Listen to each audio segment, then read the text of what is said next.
আজি আমাৰ BPF দলৰ 6th ট্ৰাইনিয়েল কনফাৰেন্সৰ সেকেন্ড ডে। আজি আমি প্ৰথম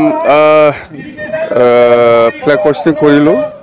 ইয়াৰ পিছত আমি এতিয়া আমাৰ ডেলিগেট সেশন হ'ব।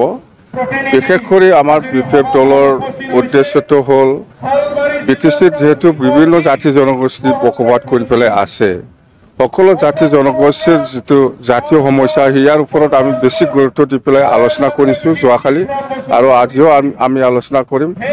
ইয়াৰ পিছতে আমাৰ BTCৰ সৰ্বাংগীন উন্নতিৰ কাৰণে কি পদক্ষেপ লোৱা হ'ব, এগ্ৰিকালচাৰ সেক্টৰত হওক, এডুকেশ্যন সেক্টৰত হওক বা টুৰিজমতো হওক, বিভিন্ন ডিপাৰ্টমেণ্টত বেছিকৈ কেনেকুৱা গুৰুত্ব দি পেলাই কাম কৰা যায়, ইয়াৰ ওপৰত আমাৰ কিছুমান ডিচিশ্যন হৈছে। এই ডিচিশ্যনবিলাক আপোনালোকে ডেলিগেট হাউচত যেতিয়া যাব আপোনালোকে গম পাব।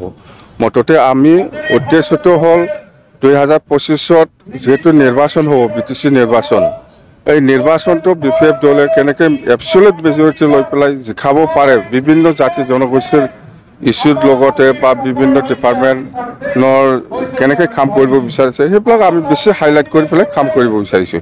ইতিমধ্যে দেখা গৈছে যে আজি BPFৰ কিন্তু সভাত জনসমুদ্ৰত পৰিণত হৈছে, কিন্তু প্ৰমোদ বৰাই কয় যে BPFৰ আগ্ৰামাৰ লগত মানুহ নাই। কিয়? নাই, সেইটোতো প্ৰমোদ বৰাটো ক'বই। সেইটো আমাৰ BPF দলৰ লগত সকলো জাতি জনগোষ্ঠী আছে, সকলো ৰাইজ আছে।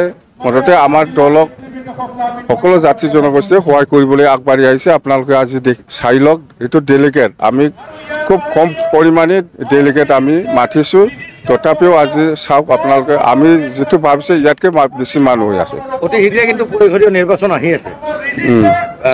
নিৰ্বাচন আহি আছে, সেইকাৰণে আমি কি ইছ্যু লৈ পেলাই আমি ৰাইজৰ মাজত সোমাব সেইটো বিষয় লৈ বেছি গুৰুত্ব লৈ পেলাই আমি আলোচনা কৰি আছোঁ।